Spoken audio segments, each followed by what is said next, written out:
So here it is. Here's the how-to video regarding the rear axle of the Traxxas UDR.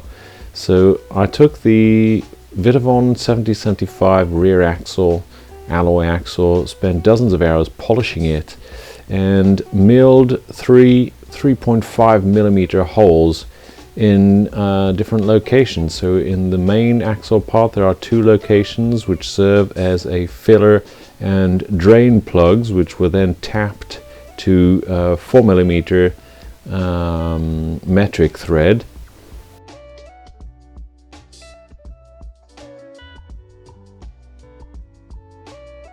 I had to make the vent so that I could attach a silicone tube to it. Now that was an interesting part in itself to make.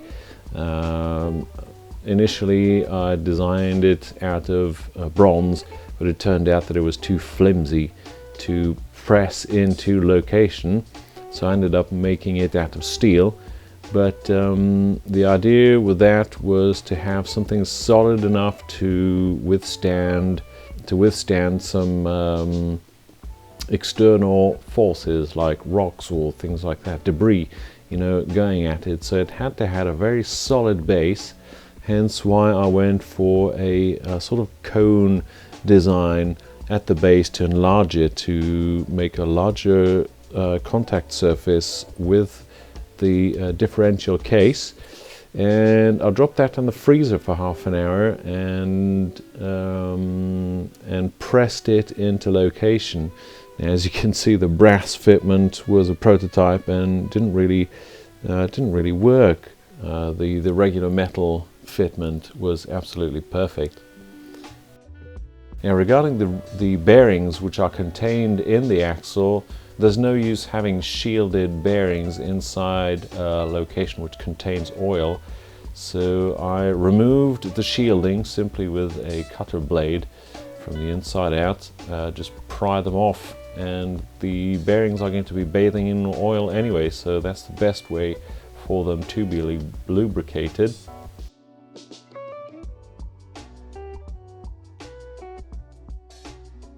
So the first mounting that I did was what you would call, I think, a dry mounting to measure the play. I was not quite surprised to see that there was a bit of play, but I was surprised in the end of the amount. As you can see, there are 40/100ths or 4/10ths of a millimeter, which is absolutely huge. That would be exceeding tolerances in a regular car. So something had to be done about that. I did check the play to and fro regarding the spur gear, or the input gear as it were, and I found some shims that are actually designed for a moped crankshaft.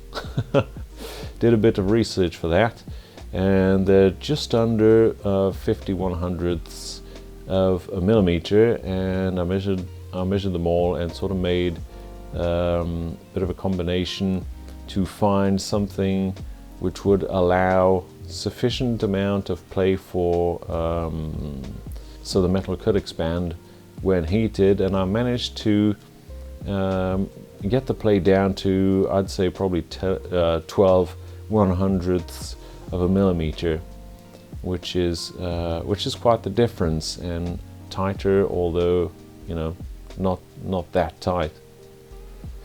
Now, moving on to the fun part is actually sealing it. So I'm using some gasket compound that you would use in oily environments. So it's the automotive stuff that you would use to seal a oil sump, for example. So this is the perfect application for it. And torqued all the bolts down on the second setting of my electric screwdriver. Now I don't have any idea of the torque figure, but it seemed like it was good enough. It's finger tight plus, let's call it that, and that's absolutely perfect. The seal is effectively in place, and as long as you don't remove anything, it should stay there for a very long time, like until you remove it. Now obviously makes sense to degrease completely the parts that you're going to assemble to make sure that the silicone compound adheres properly to both surfaces. So just use some regular brake cleaner on both sides, and that does the trick to seal it completely without adding any thickness. It's just perfect. And as I mentioned, this is the stuff that I use on cars to seal sump gaskets.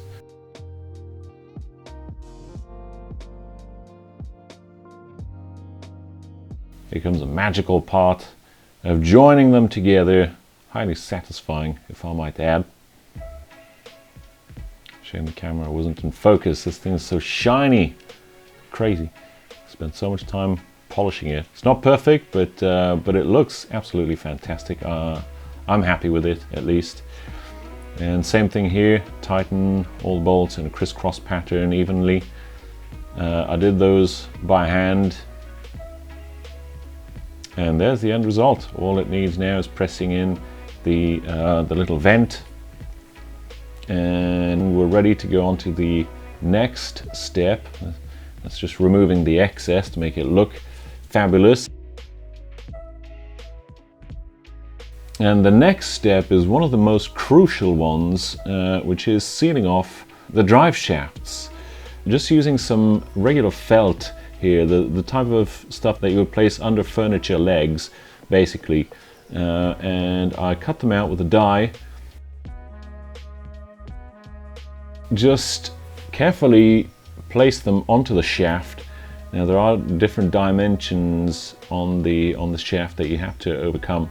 So very gently enlarge make it slightly larger, and as it's felt, it's going to press in nicely into the case and provide adequate sealing. Now I've added 6 of these, so you can place them back to back as they've got a sticky backing.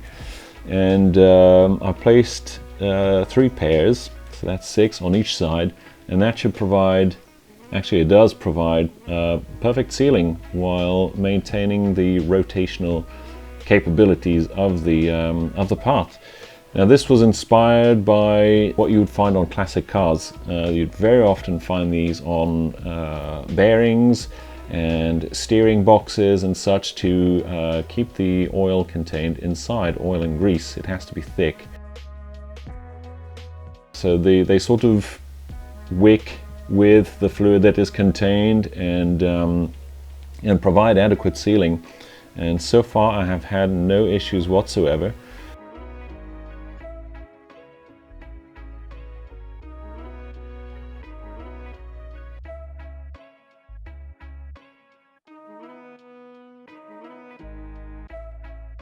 The bearings are kept shielded because the shield will help to keep out any dirt and grime that might want to enter the differential, and also keep any seeping fluid inside. Very exciting stuff.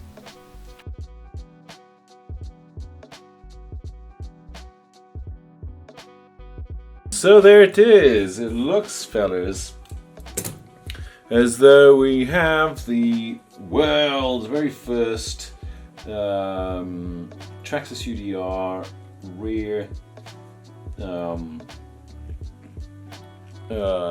rear axle, which contains some actual fucking gear oil, man. This is nuts. This is crazy. This is gonna be so good. It's gonna be so good. Now here comes the exciting part of filling the differential with the gear oil.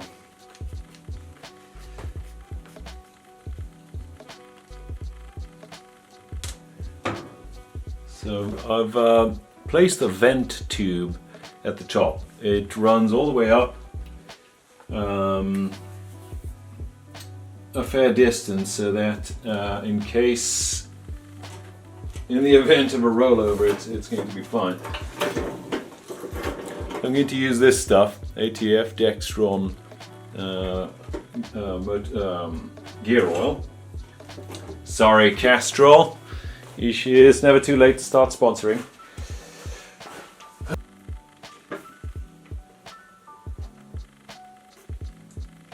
Here we go.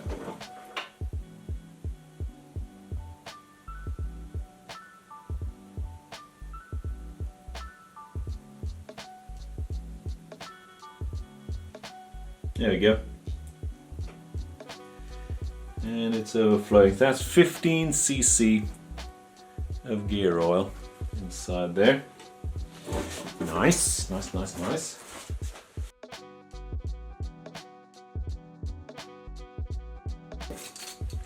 And I suppose we'll soon find out if it's spewing oil all over the place or not.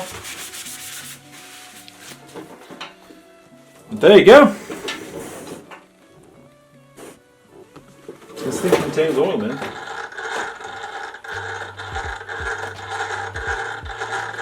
Should be good. Alrighty then. Zip up the body and then we're done. Thank you all so much for watching. I really appreciate it, and make sure to leave a comment. Let me know what you think about this mod, and I'm highly looking forward to chatting about it with you. Take good care of yourselves, and I'll be catching you all in the next video. Goodbye for now.